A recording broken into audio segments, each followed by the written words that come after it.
I'm Turner Dahlbear, outdoorsman and amateur filmmaker. Join me as we talk to some of the most interesting people in the outdoor industry. This is Local Legends.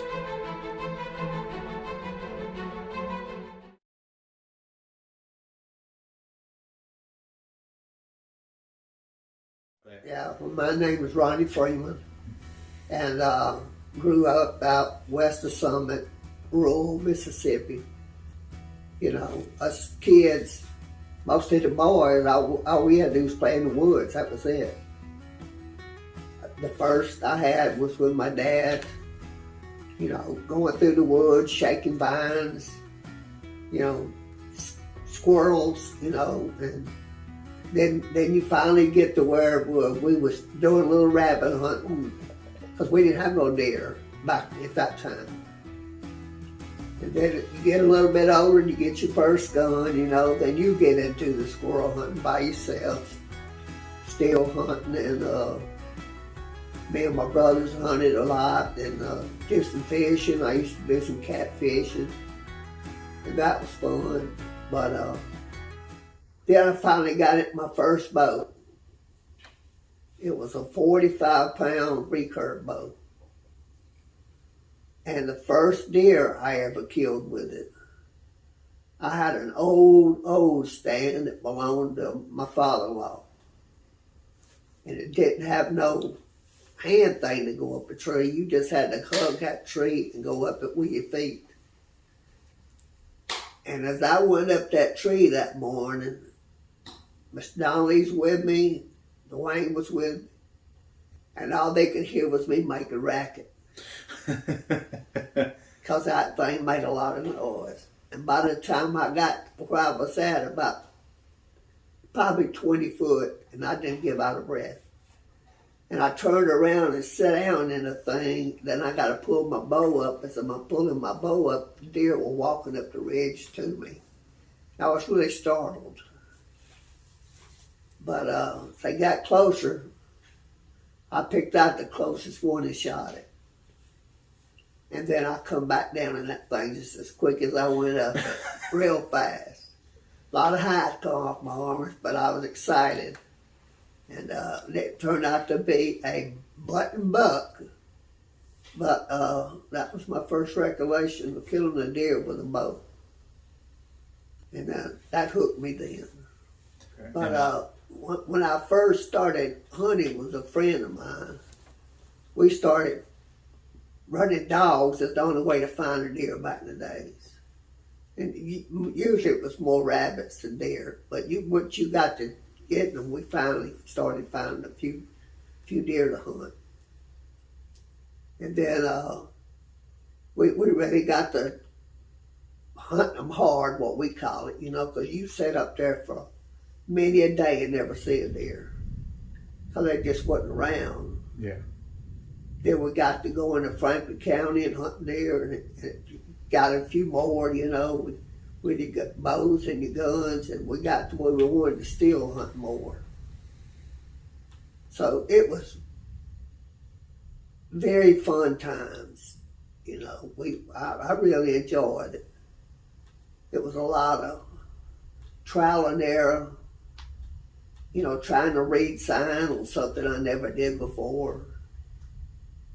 But I finally got the hack of it, I thought, you know, pretty good. And then I got to where, you know, got the family, and then we started deer hunting. And I wasn't trying to kill a horn, big black buck or nothing.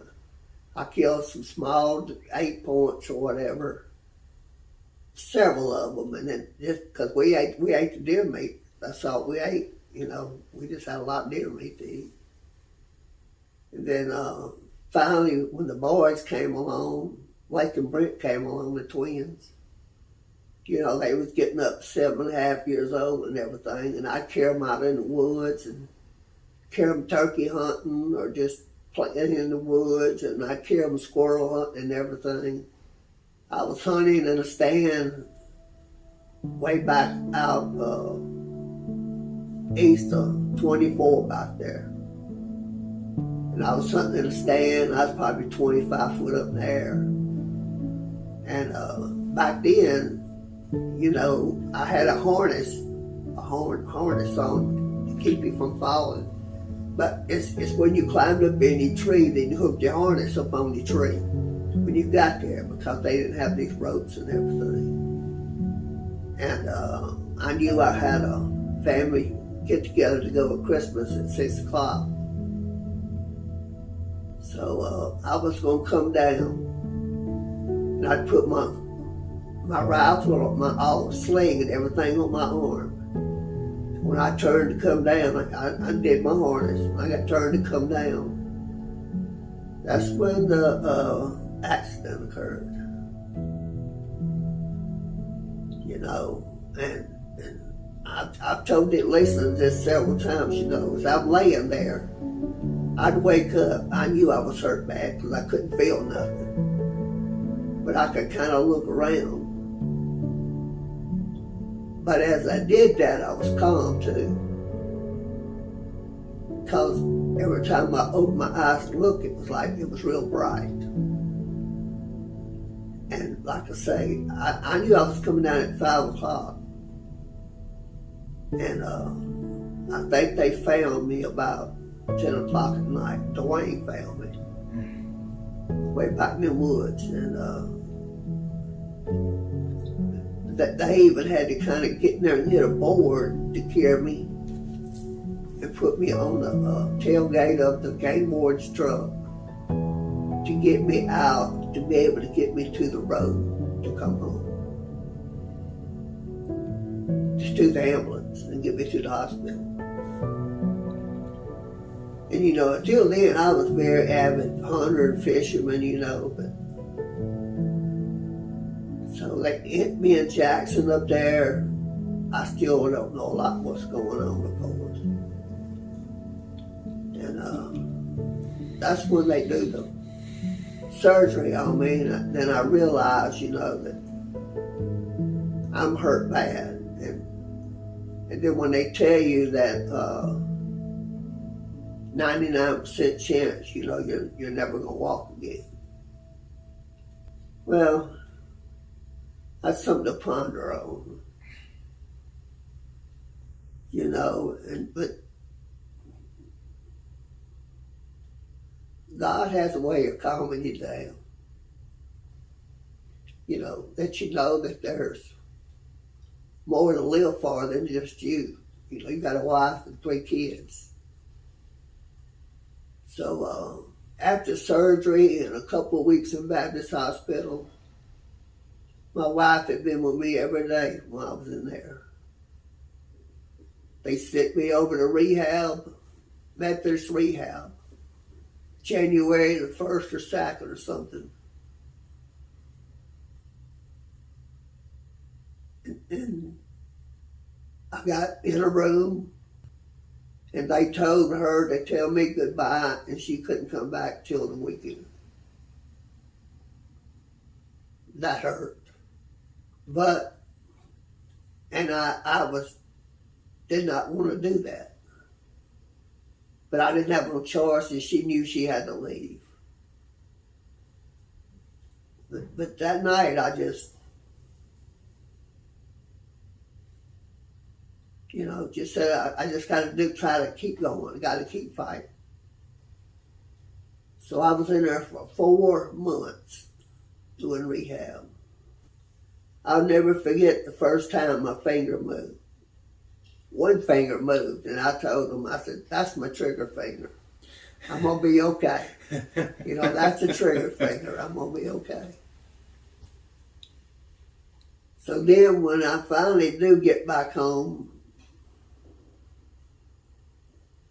I'll never believe, you know, when she brings me up the driveway, it was just bawling my eyes out, because, you know, I'm back home. Everything's going to be okay.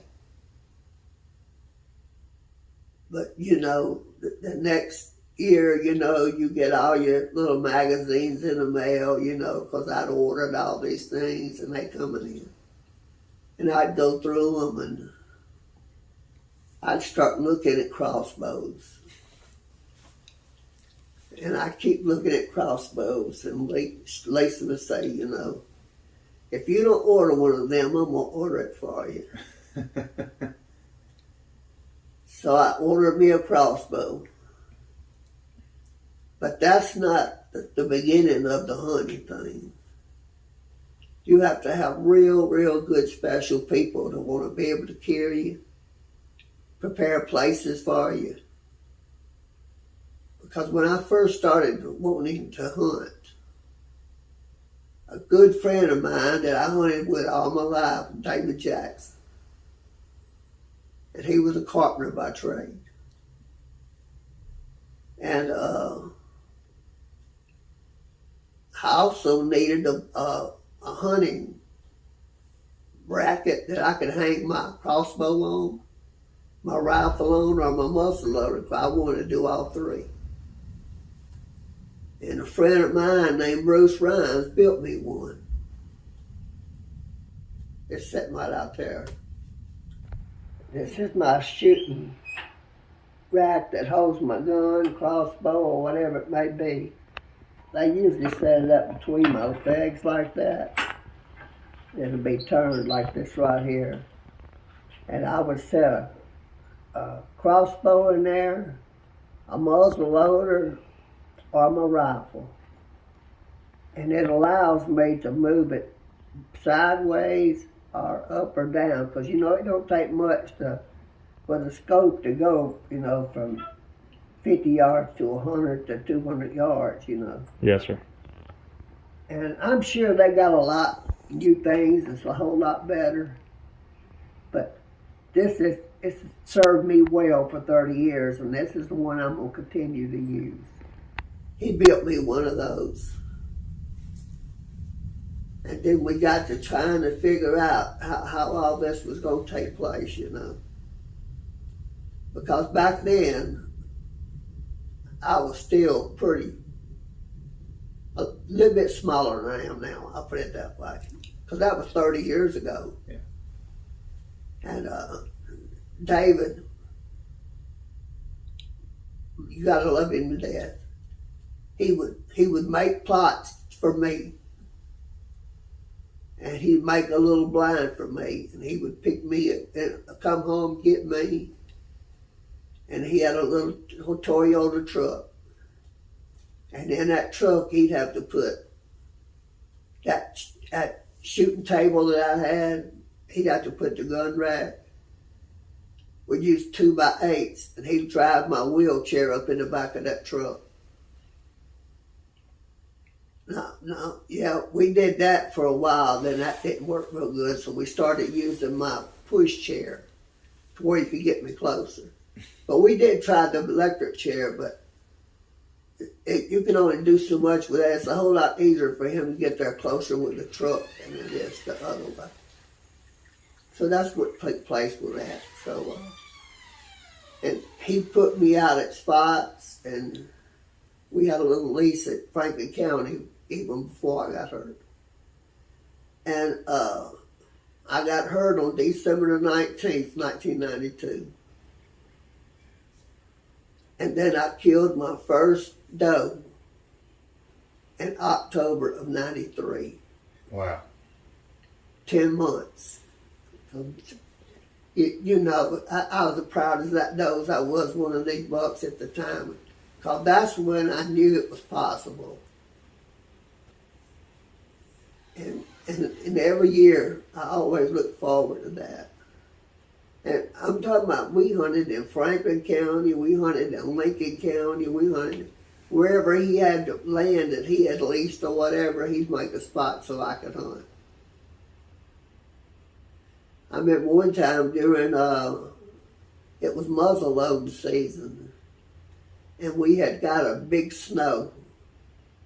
And I had my brother's 45-70, they just started allowing those kind of guns to shoot from for the primitive weapon. Mm-hmm. And he went and put me up on the stand. And he's a carpenter by trade, so he left and he was working on the house. And we got there about 10 o'clock that morning, and I always carry something to drink and something to eat every time I hunted. I got a set anyway, so it's fine with me. And I'll never forget when he come back that evening, it was about dark. We didn't have telephones, where you could text or nothing back in them days. And he says, I said, you see anything? He goes, no. He said, what about you? I said, well, I killed two. I said, I killed one at 11:30 and I killed one at 2:45. He said, boy, you something else. But, yeah, I'll never forget that. That was a beautiful evening to hunt. It was quiet, still, the snow on the ground. But you just got the want to go, but you got to have the people around you that's willing to take you. And then, like I say, Wes got to carry me over to the National Forest. That was a big achievement, to kill that buck over there. And then other people just wanted to volunteer to help me do something else.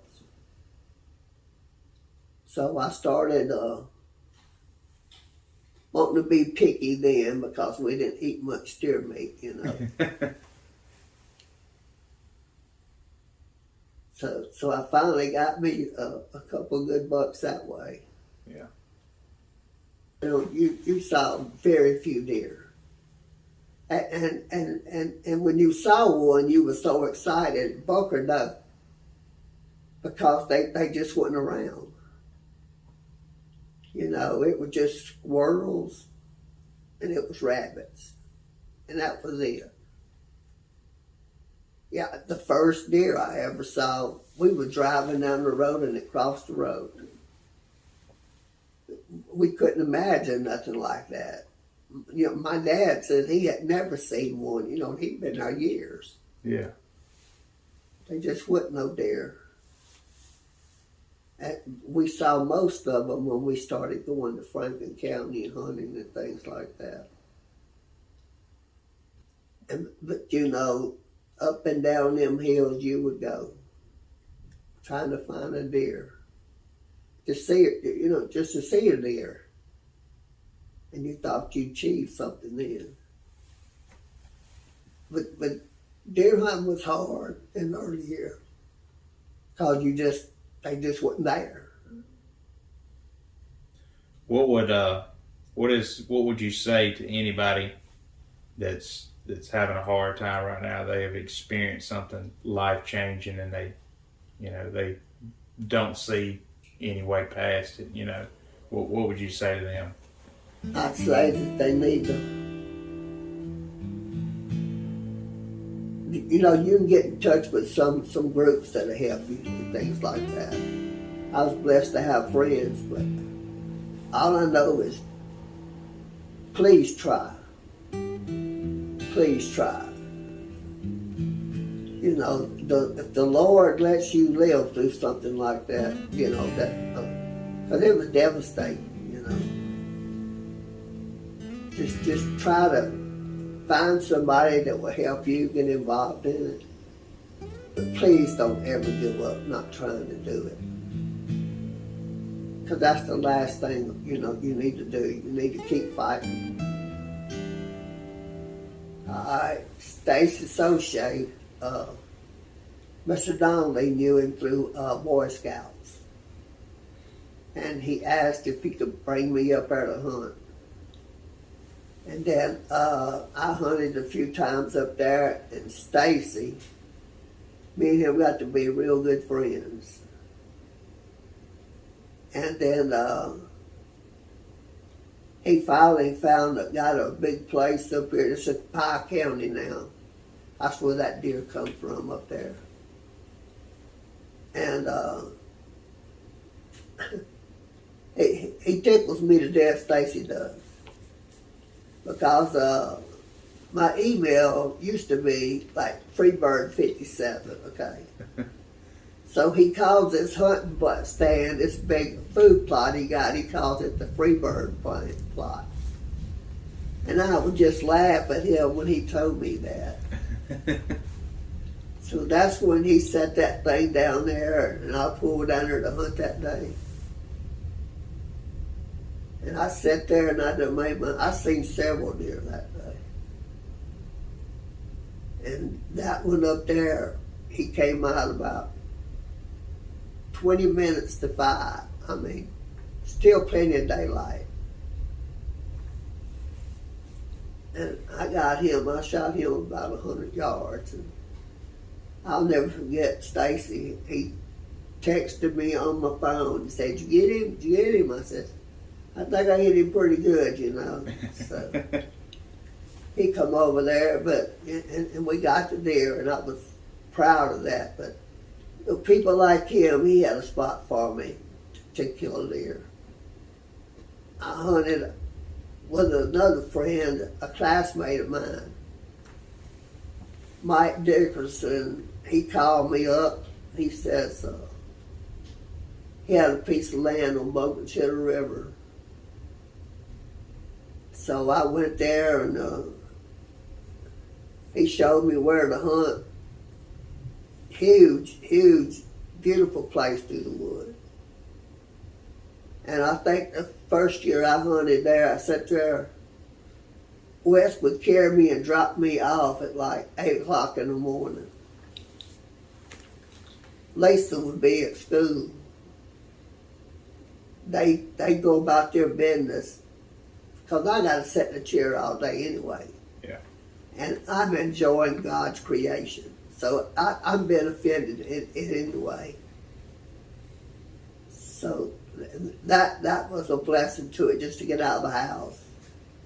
Enjoy God's environment while you're out there. That's the main thing. And then the next year, I went out there hunting, and he kept texting me. He says, "I'm going to send you email you some pictures of what you're hunting." Because he put a camera up for me. Nice 8 points on there. Then he texted me, he said, "You ain't going to believe what showed up now." And when it showed up, I said, "Oh, Lord, I don't know what I'm going to do if I see that one." So I got kind of lucky, and when that deer came out, probably 100 yards from me, and started walking away just as fast as he could. And there was no way I was going to get to shoot him. And he got up there probably about 170 yards according to Wes, because there was a licking branch up there. And that's where he stopped and stuck his head up for that licking branch.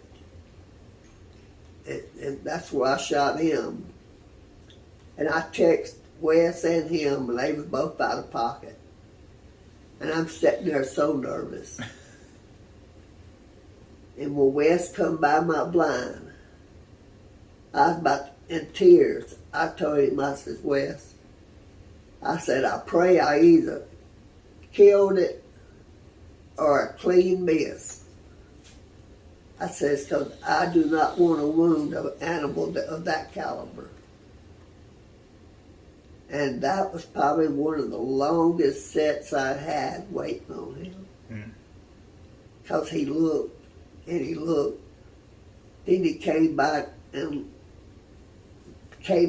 the woods towards me because of that big lane I was shooting up.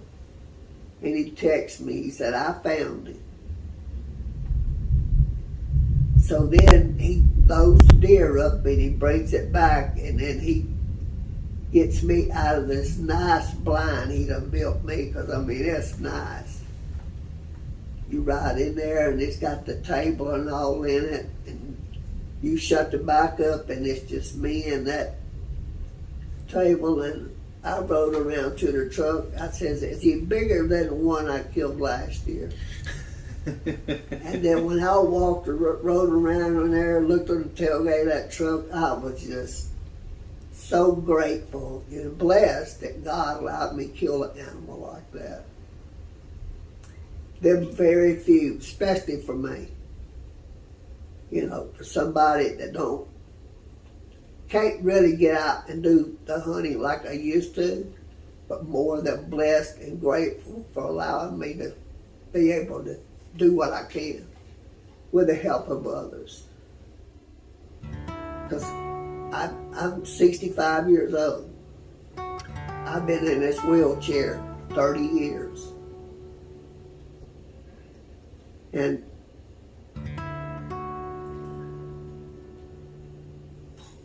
I don't believe I'd be in the shape I'm in right now if it wasn't for my wife, though.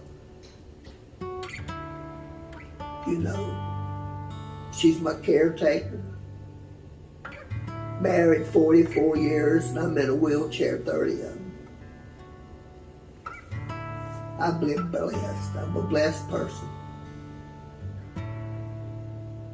With children and grandchildren, I'm very blessed. But you know, I'm waiting on him to get back from getting mounted.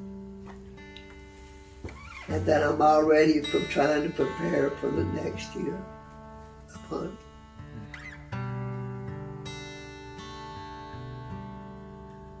Any more questions? No, that's pretty good. You bring a lot of perspective, sir. The Lord's just blessed me. But you gotta be wanting to meet him too, you know. You gotta want to do what you can do to achieve these goals.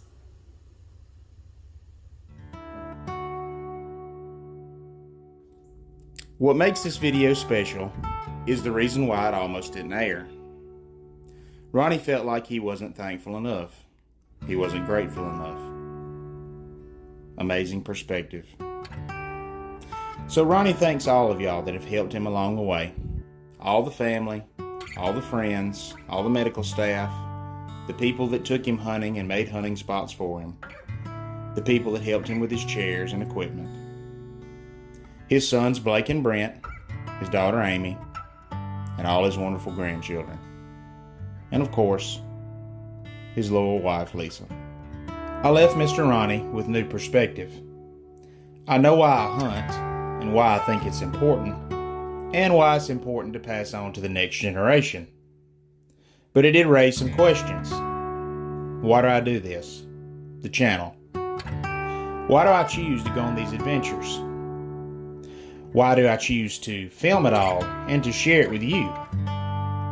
Well, it's for people like Ronnie, or maybe even people like you, who may find themselves confined to their house, to their job, to wherever life finds you. And that's okay. If you can't go on your own adventure, then I'll just take you along on mine. So what are you waiting for? Let's go.